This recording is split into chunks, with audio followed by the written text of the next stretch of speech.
San Diegans accomplish great things every day. We care about our neighbors and our community. We are proud of our diversity. We are resilient. We hold our leaders accountable.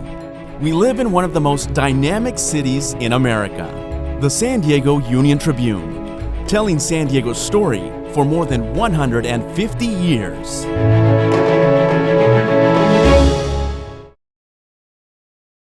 Hello, I'm Dr. Gail F. Baker, Vice President and Provost at the University of San Diego. And I'm Dr. Noelle Norton, Dean of the College of Arts and Sciences here at USD. For the second year in a row, USD, along with its College of Arts and Sciences and Humanities Center, is proud to return as the presenting sponsor for the 2021 San Diego Union-Tribune Festival of Books. As a university deeply committed to the liberal arts, USD promotes a form of lifelong learning that ignites curiosity, builds critical connections across different ideas and topics by seeing them from unique perspectives. Our partnership with the Festival of Books enables all of us avid readers to come together as a community alongside renowned authors from all over the world and to dive deeply into imaginative stories and important themes. Yes, books do have the ability to open minds and hearts.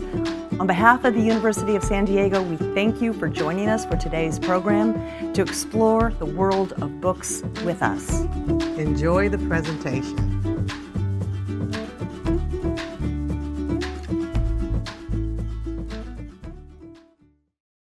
Buying a home can be really complicated and expensive, with closing costs alone costing thousands of dollars. With SDCCU Zero Closing Costs mortgages, it doesn't have to be. Closing costs include things like title services, appraisal, and more. On an average-priced Southern California home, you could save almost $5,000. With all that money you save, you can decorate your home, work on some DIYs, or take up a new hobby. SDCCU, it's not big bank banking, it's better. Hello, my friends. Welcome to the San Diego Union-Tribune Festival of Books. My name is Satyan Devadas. I'm a professor of mathematics and computer science here at the University of San Diego. And today it is my deep joy to have with me two authors, scientists, communicators who I really respect and enjoy, and their most recent books. And I'd like to introduce to you Jordan Ellenberg. Jordan's book on shape. All of these books have beautiful subtitles, which I think kind of get to the heart of it. Jordan's subtitle is called The Hidden Geometry of Information Biology, Strategy, Democracy, and Everything Else. Welcome, Jordan. Hi. And also with me is Tim Hartford. His book is The Data Detective, and the subtitle of his book is 10 Easy Rules to Make Sense of Statistics. Welcome, Tim. Thank you very much. Great to be here. Let me say a few words about both of these authors, both of these men. Jordan is the John D. MacArthur Professor of Mathematics at the University of Wisconsin-Madison, a gorgeous, beautiful school that I love. And his works have appeared in the Wall Street Journal, the New York Times, the Washington Post, Wired, and numerous other things. And Tim is a columnist, a broadcaster, an economist. His just brilliant podcast called Cautionary Tales is something I encourage all of us to check out, kind of lifting the hood up about many of the issues that are going on in the world today constantly. He's also an honorary fellow of the Royal Statistics Society. Welcome to both of you. I want to start by saying just to everyone, kind of to ignoring Tim and Jordan for now, which might be a rude thing to do, but just to everyone else, how much I love both of their works and also how much I dislike both of them as well. And I want to say this because in the world of nerds, and let's be honest, the three of us here are nerds, in the world of kind of nerddom, there are these two great schools. There's the school of those who create ideas, and then there's the school of those who explain ideas. And most of us are really bad at both. Like we are just poor creators and poor explainers. But once in a while, you might get, people who win certain awards on one end or the other. But to me, Jordan and Tim are people who excel at both. So they are people that are kind of reviled in our world because they're so good at what they do. They're creating these ideas, they're thinking about the world. At the same time, they have this brilliant way of bringing it down to the mortal, to the mortal plane. And they have written, several works. They're both researchers and scholars in several different pieces of the puzzle in the world today. But one of the things that they do in this particular work is to do that. And I just want to start by saying and asking maybe both of you a question, which is, could you share a little bit about the inspiration about why you chose to write about this particular thing in what's going on? Maybe Jordan, you want to start with that? Yeah, first of all, I'm trying to figure out, Scythian, so are you saying that if the people in my department seem to like me, does that mean they actually don't think my research or my books are that good? Is that I just want to make sure I'm understanding the implication. We'll get to the details later about such things, my friend. Yeah. I'm just being an honest observer of jealousy, that's all. So in my case, I wouldn't say I exactly set out to write a book about geometry. I mean, I'm always sort of collecting things that capture my eye, things I found myself writing about in the newspaper or in magazines, the things that sort of have a mathematical flavor and that I feel like I have some angle about, something I want to express. But it was sort of a stew. I mean, let me put it this way. I was like, man, I would really love to write about the end of human domination of checkers. And I would love to write about the way legislative districts are drawn in the United States. And I would love to really open the hood on artificial intelligence and machine learning, and which I've been learning a lot about, and write about how that works. And I was like, this makes sense to me, but why does it make sense to me? If you go to a publishing house and say okay, ready for the concept, I'm going to write about checkers, artificial intelligence, and legislative districting, then people are very confused and are like, what's your book about? But, I think you guys all know this feeling that if it makes sense to you internally, you're like, there must be a thread. There must be a reason these feel right together. And then I started to see that fundamentally there was geometric reasoning underlying all of these things and a bunch more stuff that I wanted to write about. And then once I sort of had that as the thread, it just exploded. And I found out there was all kinds of other stuff I wanted to write about that sort of fit and dovetailed very nicely into those themes and connected with them. And then there was a pandemic. And then that's geometry too. And so I certainly, and I think you have this too, Tim. I did not plan to write about pandemic spread. I didn't know that was a topic I was interested in until midway through writing my book, when suddenly I was quite interested in it, as a lot of us were. Yeah, a bit too interested. But yeah, I mean, I found that the pandemic was a heck of a way to be proved right about some of the things I was trying to argue about, which was that actually numbers, statistics, they're a really important way of understanding the world. They're not just a dumb way of lying to people in order to sell toothpaste or in order to get some political candidate elected. So, why did I write The Data Detective? I suppose what I noticed is that if you look at books about math, they are full of joy and curiosity. I mean, Jordan's is a particularly good example. It's so wide-ranging, it's so fun to read. But it's not unusual in that mathematicians just have fun with their subjects. It's just a particularly good example. But when you turn to books about statistics, which The Data Detective is in part, they tend to be very cynical. Books about statistics are so often books about how not to be fooled. There are these guys and they're lying to you. And I, as the statistical advisor, I'm going to explain to you how the lies are told. And the most famous example of that is a book called How to Lie with Statistics, probably the best-selling book ever published about statistics. And I thought there's something wrong about this. Because if the only message we give people about the numbers they see in the newspapers, on social media, is that they're probably a lie, well, that in itself is an incredibly misleading position. And so I wanted to get people more joyful, more curious, and have a healthy skepticism about the numbers all around them, rather than this toxic cynicism. And that's really what The Data Detective is all about.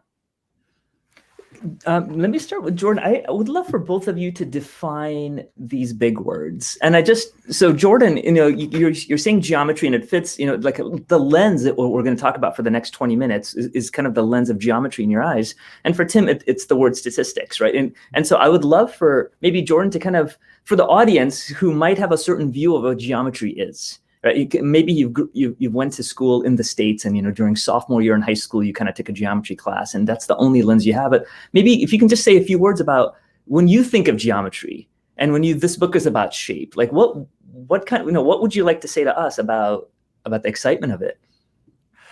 Sure. I mean, and I certainly interpret it very broadly, right? Like tournament checkers, artificial intelligence, legislative districting, and poetry. Like I said, like some of the things that are in the book. So that's a pretty broad scale. And there's definitely people with a narrower vision of what geometry can mean, who may read my book and be like, Ellenberg, where's the triangles? Not enough triangles. Like, okay, there's some triangles like in the beginning, but it's not predominantly about triangles. I mean, I think in modern contemporary mathematics, we use the word geometry to mean anything that consists of exploring a space, whether it's like a high dimensional space of strategies for a game or a high dimensional space of strategies for predicting the next word you're going to type in your text, which is what a machine would do, or a space that doesn't really exactly have a dimension at all, like the social network that we live in, which ideas spread through and also viruses spread through, right? Which is a geometry that's been of fundamental importance over this last year as we think about how to understand pandemic spread. So I would say any context, I mean, at least the way I use it, any context in which we're talking about things like motion, distance, close or far, shapes, we're thinking and talking geometrically, even if it doesn't look like Euclid. Yeah, I just, I'm also a geometer and topologist. So I'm just to tell everybody else, I'm deeply biased towards Jordan. And I'm going to tell you why I'm also biased towards Tim in a second. But for Jordan, I remember one of the sentences you write in your book, which I love, is this: math is anyone who's doing math at that moment. Like, you're kind of defining a mathematician, right? As somebody, if you're doing math, you're a mathematician, like, welcome to the game. So there's this real invitation, to kind of the way you frame this thing. I also, I should say, Satyan, that particular line, which is wonderful, is in the context of somebody being forced to eat a cricket live on television because he made a bad election forecast, and because mathematicians are people of their word. So, and I think Tim has the same view, right? I mean, I definitely feel in Tim's writing that he says, like, we are thinking in this way, like whether we formalize it or not. Just as I would say we're often thinking geometrically, whether or not we use that formal language.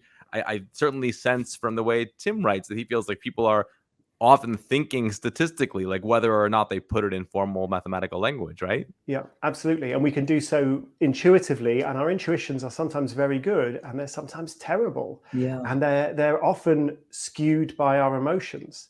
I mean, Satyan, for me, you asked me to say, what do I mean by statistics? Statistics can be a very complex subject, but for me, it's deceptively simple. It's carefully counting and measuring stuff in order to try to understand the world, because you can't personally experience all of the world. There are too many people, there's too much going on. And so you're trying to get a sense of what's going on in the world. And that means counting and measuring. And when you say, well, it's counting and measuring, that sounds super easy. But then the complexity comes because we then, with our very human brains, look at these numbers and leap to conclusions. And we leap to conclusions because of what we want to see, because of what our political tribe is telling us we should see, because of what we expected to see, because of what we were afraid we might see. And so we've got these very strong filters in the way we're interpreting. And I'm trying to remove those filters and help people get to the basics, which is actually, it's counting, it's measuring, it's not as hard as you think. And therefore, you can make more sense of the world than you fear you might be able to. One of the reasons I actually truly admire statistics is something that my statistical mentor, Dick DeVoe, who's a faculty at Williams College, told me years ago. And he had said that, if you can sit back and imagine is it possible for you to imagine a 10-year-old chess prodigy? Or can you imagine a 10-year-old a musical composer? And then it's like, yeah, I've heard of those things, right? But Beethoven and some of these superstars. And well, what about a 10-year-old math prodigy? And the answer is yes. And he says, have you heard of a 10-year-old art critic?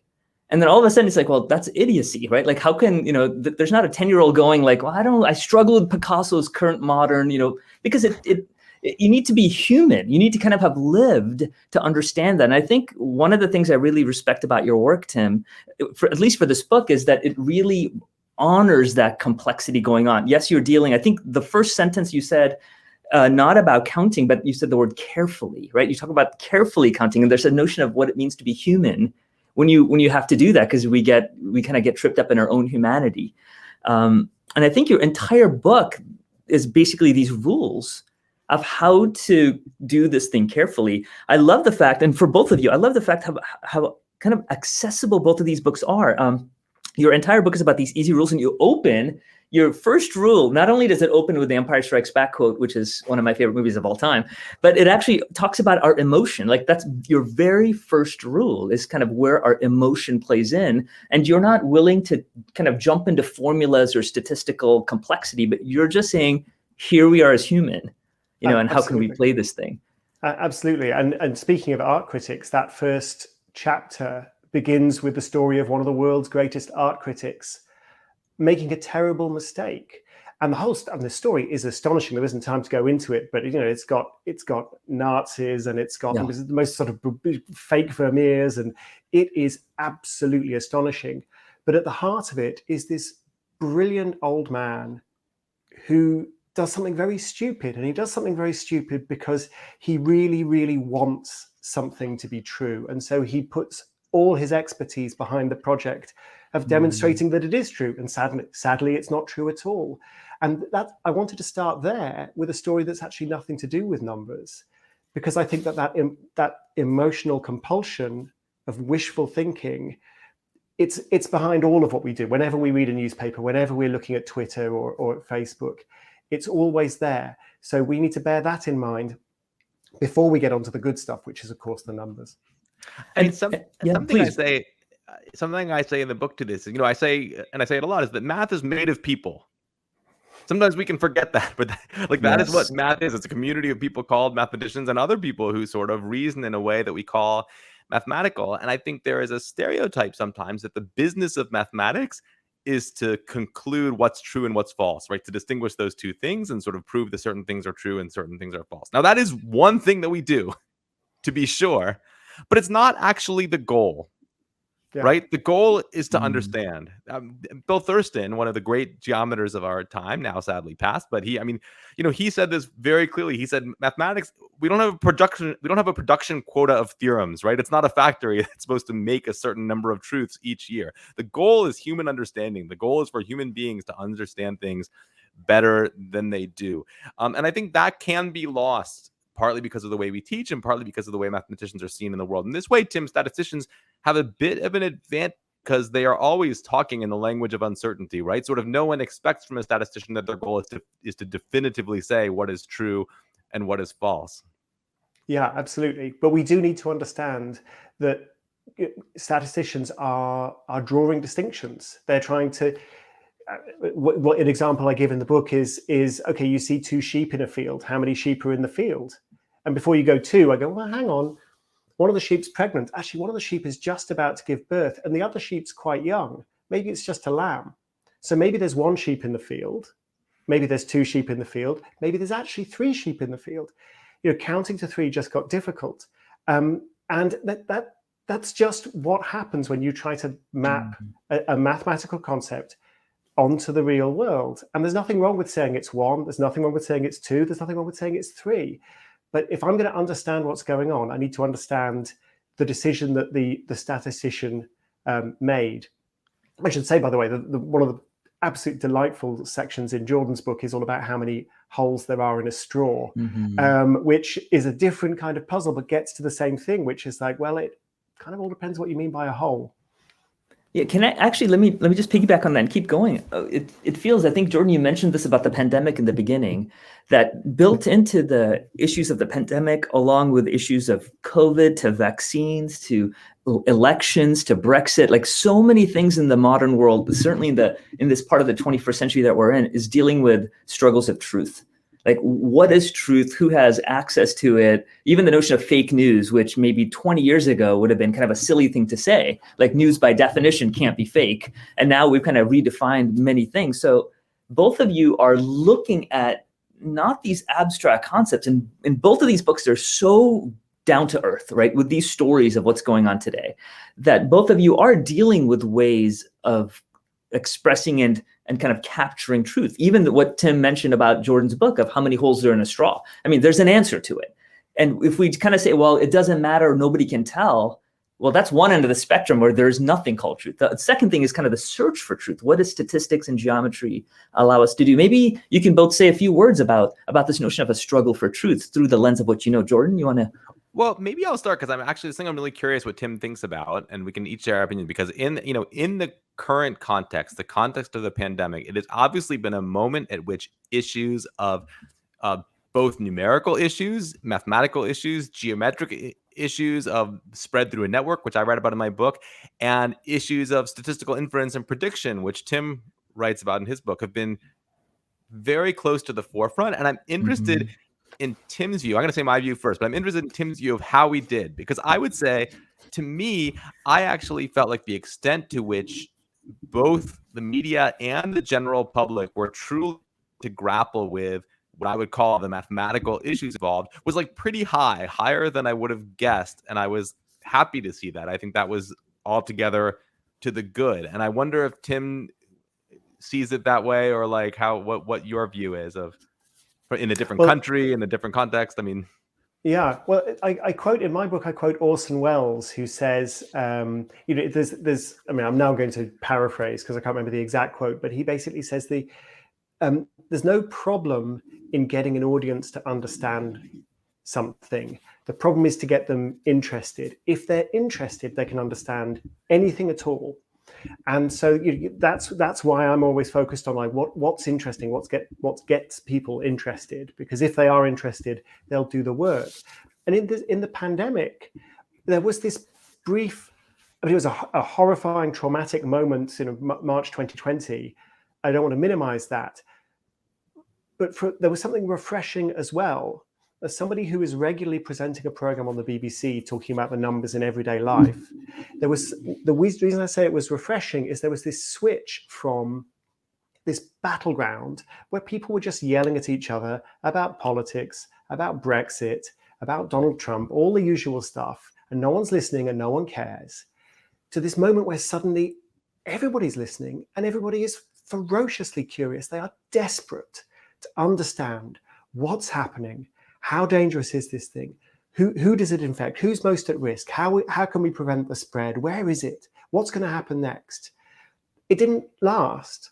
There was this polarization. The political tribes formed again, but there was this moment, and I think Jordan's absolutely right.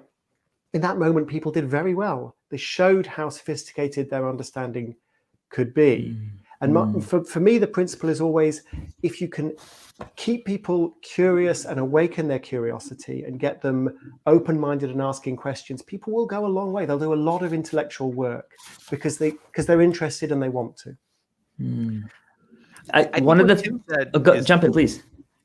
I think what Tim said is so good about encouraging a healthy skepticism, because I think people can hear that and often only hear one of, they pick which of those two words to hear, and they're both really important, because the alternatives to healthy skepticism, there are two, right? There are an unhealthy skepticism, like what you call cynicism, Tim, where you're just like, I'm just not going to listen to anything anybody says. It's like all a pack of lies, like you can't know anything, versus like an equally unhealthy sort of complete uncritical acceptance of like anything that the algorithm puts in front of your eyes, right? And so I think this kind of middle ground of healthy skepticism is one where I hope that what both Tim and I do, I think we're both trying to promote that, and I hope we're giving tools that help that. I'm obsessed with Anna Kiesenhofer. I don't know how you guys feel, and for everybody listening who maybe doesn't follow math or doesn't follow like Olympic cycling, she's a mathematician, a recent PhD, who just unexpectedly won the gold medal in the Olympic road race.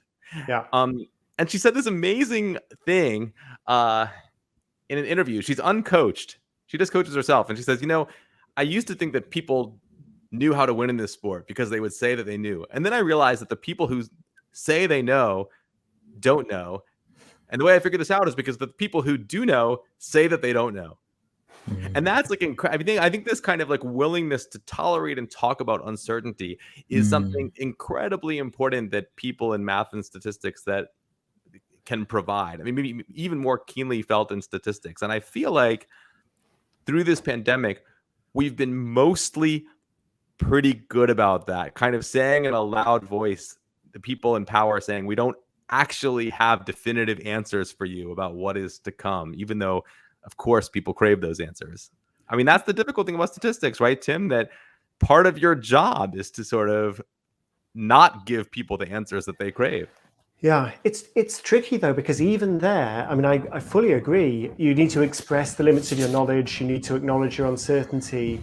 But if you think about, for example, this question of whether after people are vaccinated, can they then spread the disease or not? And there was this slowly building evidence that vaccination did reduce the risk to other people, didn't eliminate it, but reduced it. But there was a real hesitancy among public health officials to say that. People would just say, well, we don't know. And I worry a little bit that dampens some of the enthusiasm for the vaccines, because people will say, well, you say you don't know anything, so what's the point in even getting these vaccines? So it's tricky. At what point are you sure enough to make a recommendation? At what point are you saying, oh, we don't know anything, versus are you saying, well, we think we know, but we're not sure? It's not a straightforward balancing act. It's really tough. I mean, look, this is one thing I always say. This is one of the deepest facts in all of mathematics, is that there exist numbers between 0 and 1. Mm-hmm. That's an insight that we have to share. By which I mean, you could say that's a geometry fact. Hey, there's like a whole line segment in there, or you can say a statistical fact. There's such a thing as probability, right? It's sort of central to both.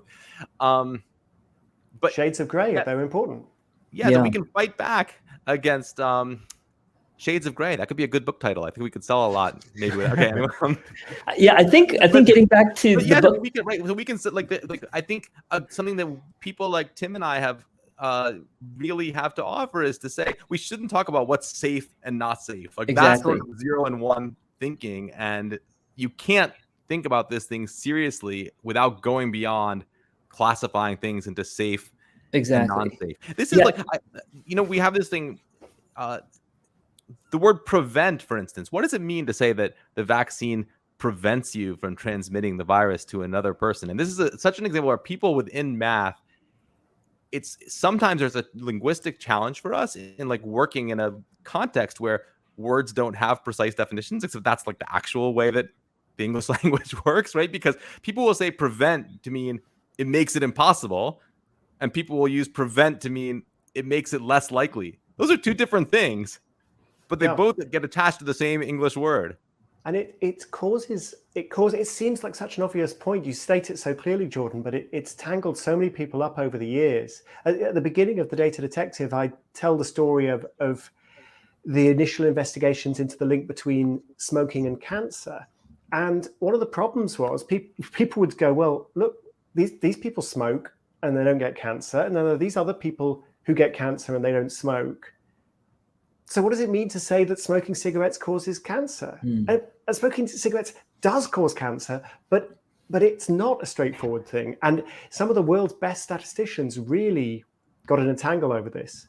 I should say also, by the way, one of the nasty stings in the tail is the guy who wrote How to Lie with Statistics in the end ended up shilling for big tobacco, because his message of, oh, you can't believe the numbers, you can't believe the statistics, you can't believe the experts, was perfect for tobacco companies trying to reassure smokers that, hey, well, the science looks a bit worrying, but don't worry.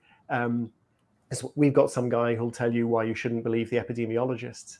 So that skepticism can take you to a really dark place. I think both of you are dealing with kind of this issues of complexity and how math and stats have to, we've gone past the 20th century notion of absolute truth, and we're in this postmodern world, but that doesn't mean truth is thrown away. There's a complex way of even measuring and talking about it. But one of the things I love about both of the books is this notion of humanity. In other words, the way you allow the readers to access and play with complexity. And I think, Jordan, I think you might, maybe it's Poincaré that you talk about like, you can just, like this kind of a bad drawing. The art of studying these kind of bad drawings is kind of what it's all about. Like, let's start playing, right? Like you don't have to have this huge amount of like a doctoral work behind you to access these things, that we all can do it. And the way both of you do it really well is through stories. And I think that is, to me, the favorite, by far the best part of it is just, you're just both wonderful storytellers. And I just maybe wanted to close up today by talking about some of your favorite stories. I'll tell you, for both of yours, I'll tell you Jordan, you talk about Euclid to Wordsworth to Abraham Lincoln. You kind of open the gambit with those characters who are all superstars in so many ways. And then my favorite is, as you talk about, Chequers, Marion Tinsley, in about 40 years has lost 3 professional checkers matches, which is unimaginable, right? And then kind of the rise of the computers at that point. And then, Tim, you talk about, this thing about Daryl Huff, right? This person who wrote How to Lie with Statistics. But then I think rule number 7 is one of my favorites, where you talk about transparency in computers and how, again, both of these kind of play a role in terms of Google flu trends, this great machine that was supposed to kind of predict so many things, but that didn't work. Maybe each of you can say a little bit about one of your favorite stories, or something that, to me, that is the entrance point for a normal human to jump in to deal with complexity, is these beautiful stories. Maybe it could be as hard as choosing your favorite child. To me, it's my 4th one. She's my favorite by far, but that's easy. But for some, they might have a harder time. But is there kind of the thing that you love about something you wrote that you want to share? I'd love to hear either Tim or Jordan's voice. Well, I really fell in love with the public health campaign that Florence Nightingale was waging in the 1850s, 1860s. I mean, this for me was an astonishing story. She's most famous as a nurse, but she was also one of the pioneers of data visualization. And slightly oversimplifying, she began a public health revolution with a pie chart. But going into the details of the opposition she was facing from the medical and military establishment, and the way she assembled the evidence, a team of crack geeks who demonstrated the point she wanted to make about the importance of hygiene and ventilation, but then realizing people aren't listening. I'm not getting my point across. I haven't got enough political influence to make this case. What I need is a really, really good picture. And the beautiful data visualization that she created that was just unanswerably good, and her critics just had to withdraw. It's a really striking story. And behind it, it's statistics helping the world become a better place, which is what we're trying to do. Thank you, Tim. Jordan, my friend, you want to jump in? Yeah, and maybe I'll say one thing, and then I'm going to say one thing to Tim, and then we'll close. I mean, I love what I learned about Abraham Lincoln and his love for geometry. Something I didn't know before I started writing this book, and especially this story of him trying to square the circle, something that he must have known he was not going to succeed in doing. It would still be about 20 or 30 years before it was proved impossible. But his law partners talk about him. He wouldn't talk to anybody. He was just like sort of sitting in his desk for like straight with like all these pieces of paper trying to do it. And then he sort of, at some point he stopped, and his partner said, it was clear he was kind of upset about it, so we just never brought it up again, like out of sensitivity. And I love about Lincoln that he was ambitious enough to try, but also had enough humility to recognize that he had not succeeded and didn't sort of spend the rest of his life doing it. That represents an incredible kind of intellectual measuredness that I think I found really winning in him. But maybe to close, I just want to say something because I was struck by it in your book, Tim. Tim is incredible at finding amazing quotes. He told us a couple, like that one from Wells that I didn't know, or from Orwell. Who was it? Whoever was from was a great quote. Orson Welles. From Wells. Okay. But in that story of Florence Nightingale, in Tim's book, there's like a wonderful quote that really captures where geometry and statistics meet, which is that when Florence Nightingale describes this diagram, she says it gets through to people's word-proof eyes. What a phrase. I wish I'd found that quote. It's amazing, because I think what is true is that there are certain things that we as geometers and statisticians can do to get into people's minds that words cannot do. And I think that's powerful, and it speaks to both geometry and statistics. Yeah, that is absolutely lovely. Well, my friends, thanks to both of you. We're out of time. I would love to keep talking, but for the rest of you who are kind of listening in, I just want to let you know that both of these books, The Data Detective and Shape, are available at every bookseller you can imagine. But you can also purchase the books from our indie bookseller partners at bookshop.org/shop/SDFOB, San Diego Festival of Books. And please do consider supporting the San Diego Council on Literacy by visiting literacysandiego.org. And the entire panel of all the speakers and authors are at sdfestivalofbooks.com. You could access all those videos anytime you want. Thank you so much, Tim. Thank you so much for your contribution and joy. And Jordan, you too as well, for writing these lovely works. Thank you so much. Thanks, Satyan. My name is Satyan Devadas, and thank you for joining us. See you.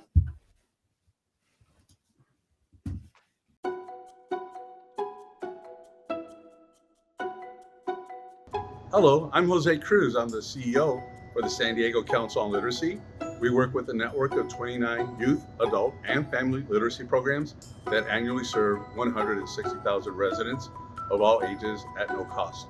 Our mission is to unite the community to support literacy. It's an exciting year for us. It's our 35th anniversary.